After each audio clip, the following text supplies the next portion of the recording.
Hello everyone, Ammaji కిచెన్కి మళ్ళీ స్వాగతం. ఇవాళ మన అమ్మాజీ కిచెన్లో మనం చామదుంప ఫ్రై ఎలా చేసుకోవాలో చూద్దాము. మామూలుగా చామదుంపలు అంటే చాలామందికి ఇష్టం ఉండదు కదా, ఈ జిగురు జిగురుగా ఉంటాయి, స్లైమీగా ఉంటాయి, అంత బాగోదు అనుకుంటారు. పులుసులో అయితే అలా అనిపించవచ్చు, కానీ మనం ఫ్రై లాగా చేసుకుంటే ఇవి చాలా బాగుంటాయి. సో ఒకసారి చేస్తే మళ్ళీ వదలరు వీటిని.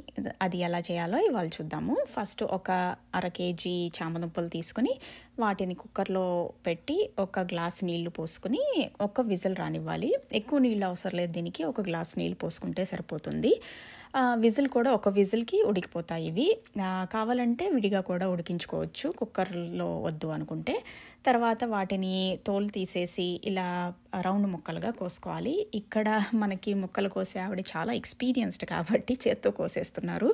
మీరు మాత్రం వీటిని కటింగ్ బోర్డ్ మీద పెట్టుకొని జాగ్రత్తగా చేయి కోసుకోకుండా కోసుకోండి. ఇవన్నీ ఒక ప్లేట్లోకి ఇలా తీసుకుని దానికి ఒక 1/2 స్పూన్ పసుపు, 1 స్పూను కారం, 1 స్పూను ఉప్పు వేసుకొని ఈ ముక్కలన్నిటికీ బాగా పట్టించాలి. అన్ని ముక్కలకి చక్కగా ఉప్పు, కారం, పసుపు పట్టేలాగా చక్కగా కలుపుకోవాలి.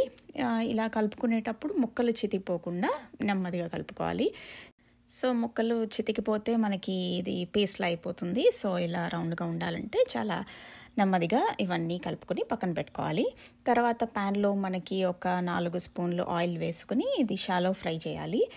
డీప్ ఫ్రై చేయాల్సిన అవసరం లేదు, జస్ట్ షాలో ఫ్రై చేస్తే సరిపోతుంది.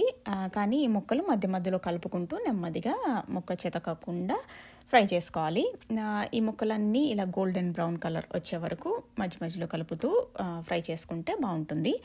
తర్వాత దీనికి మనం ఇలా కొంచెం ఫ్రై అయినాక తీసి పక్కన పెట్టుకోవాలి. ఇదే ప్యాన్లో 1 స్పూన్ ఆయిల్ వేసి ఫస్ట్ మనం తాలింపు వేసుకుందాము. ఆ తాలింపుకి ఒక 1/2 స్పూన్ ఆవాలు, ఒక 1/2 స్పూన్ జీలకర్ర, 2 ఎండుమిర్చి వేసి దీనికి ఏంటంటే మెయిన్ శనగపప్పు వేయాలి. ఒక 3-4 స్పూన్లు శనగపప్పు వేసి శనగపప్పు బాగా వేగే వరకు ఫ్రై చేసుకోవాలి. ఈ చామదుంప ఫ్రైలో ఎక్కువ శనగపప్పు వేసి ఫ్రై చేసుకుంటే తర్వాత మనకి తినేటప్పుడు కరకరలాడుతూ చాలా బాగుంటుంది అనమాట. అందులో ఒక ఉల్లిపాయ సన్నగా తరిగి అందులో వేసుకొని కొంచెం ఫ్రై చేసుకోవాలి. తర్వాత ఒక 1/2 స్పూన్ జింజర్ గార్లిక్ పేస్ట్ కూడా వేసుకుని ఫ్రై చేసుకుని అందులో కొంచెం ఉప్పు మనకు సరిపడా, ఎందుకంటే ఇందాక ముక్కల్లో ఆల్రెడీ ఉప్పు వేసాం కదా, సో ఇక్కడ ఎక్కువ ఉప్పు పట్టదు. కొంచెం ఉప్పు, ఒక 1/2 స్పూన్ కారం, ఒక 1/2 స్పూన్ గరం మసాలా వేసుకోవాలి. ఇవన్నీ ఆనియన్స్లో కలిపేసి తర్వాత ఇందాక మనం ఆల్రెడీ ఫ్రై చేసి పెట్టుకున్న ముక్కలు పక్కన పెట్టుకున్నాం కదా, ఆ ముక్కలు ఇందులో వేసేసి మళ్ళీ ఒక 2-3 నిమిషాలు ఫ్రై చేసుకోవాలి. ఇలా గోల్డెన్ బ్రౌన్ కలర్ వచ్చేలాగా చక్కగా వేగేటట్టు ఫ్రై చేసుకుంటే ఈ కూర చాలా బాగుంటుంది. చూడండి, ఈ ముక్కలు ఒకదానికి ఒకటి అస్సలు అంటుకోవట్లేదు, జిగురు అనేది మనకి కనిపించడం లేదు, చక్కగా కరకరలాడుతూ బాగుంటుంది ఫ్రై.